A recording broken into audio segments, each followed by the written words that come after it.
Welcome to bird media. నేను వైష్ణవి. వల్లభనేని వంశీ 2 సార్లు ఎమ్మెల్యేగా గన్నవరం నుంచి గెలిచింది టీడీపీ నుంచే.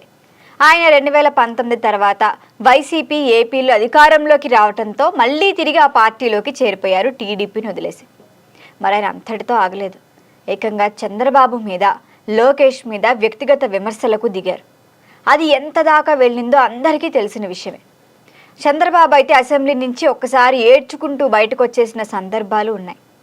ఆయన ప్రెస్ మీట్ పెట్టి మరీ తన ఆవేదనను వ్యక్తం చేశారు. కౌరవ సభకు వెళ్లేదే లేదు అంటూ కూడా భీష్మ ప్రతిజ్ఞ చేశారు చంద్రబాబు. తర్వాత నేను తిరిగి సీఎం అయితేనే అసెంబ్లీలోకి అడుగు పెడతా అన్నారు చంద్రబాబు. ఇదంతా ఇట్లా ఉంటే వైసీపీ నుంచి 2024 ఎన్నికల్లో గన్నవరం నుంచి పోటీ చేసి ఓటమి పాలయ్యారు వంశీ. కూటమి ప్రభుత్వం వచ్చాక తిరిగి జైలు పాలయ్యారు. మరి దాని తర్వాత ఆయనకు బయటకు వచ్చినా కూడా వైసీపీలో పెద్దగా యాక్టివ్ లేరు. మరి ఇటీవల కాలంలో చూస్తే ఆయనలో వచ్చిన మార్పే ఇప్పుడు చర్చనీయాంశమైంది. ముఖ్యమంత్రి గారు అంటూ చంద్రబాబుకు లేఖలు రాస్తున్నారు వంశీ. అయితే లేటెస్ట్గా వంశీ పట్టిసీమ ఎత్తిపోతల పథకాన్ని ది బెస్ట్ అని కొనియాడారు. అంటే దాన్ని ఆయన ప్రస్తుతం ఉంటున్న వైసీపీ అయితే వేస్ట్ ప్రాజెక్ట్ అంటోంది. మరి కేవలం టీడీపీ వారి ఆర్థిక ప్రయోజనాల కోసమే దాన్ని చేపట్టారని కూడా 2014 నుంచి 2019 మధ్యలో విమర్శిస్తూ వచ్చింది. కానీ వైసీపీలో ప్రస్తుతం ఉన్న వంశీ మాత్రం పట్టిసీమ భేష్ అంటున్నారు. అంటే ఆయన ఈ మేరకు ముఖ్యమంత్రి చంద్రబాబుకు లేఖ కూడా రాశారు. ఆ లేఖలో ఆయన పట్టిసీమ ద్వారా సాగునీటి సరఫరాను గన్నవరంలోని ఎత్తైన ప్రాంతాల రైతులకి కూడా అందేలా చూడాలని కోరారు. పోలవరం కుడి ప్రధాన కాలువ ద్వారా వారికి నీరు అందించాలని కూడా పేర్కొన్నారు.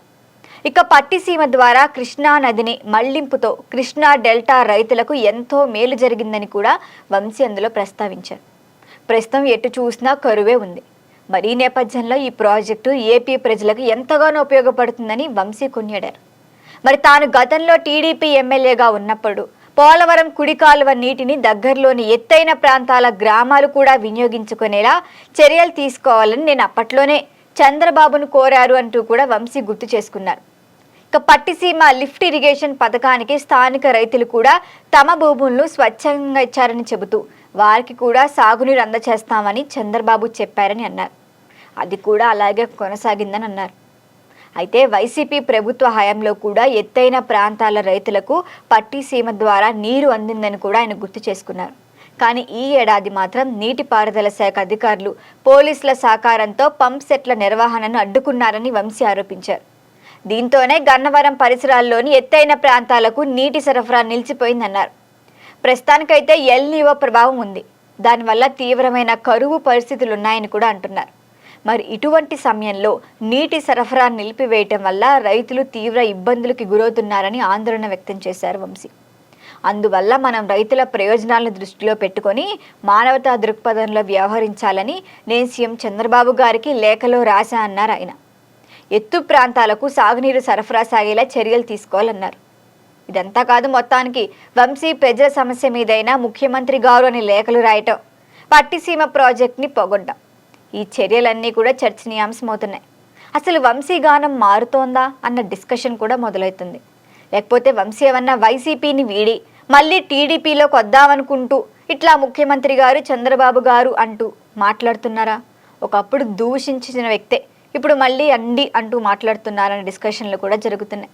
ఏదేమైనప్పటికీ ఫ్యూచర్లో ఏం జరుగుతుందో చూడాల్సిందే. దీనిపైన మీ అభిప్రాయాన్ని తెలియచేయండి. చూస్తూనే ఉండండి బర్డ్ మీడియా. ఈ వీడియో మీకు నచ్చినట్లయితే లైక్ చేయండి, షేర్ చేయండి, సబ్స్క్రైబ్ చేయండి. మరిన్ని అప్డేట్ల కోసం మా వాట్సాప్ ఛానల్ను ఫాలో చేయండి.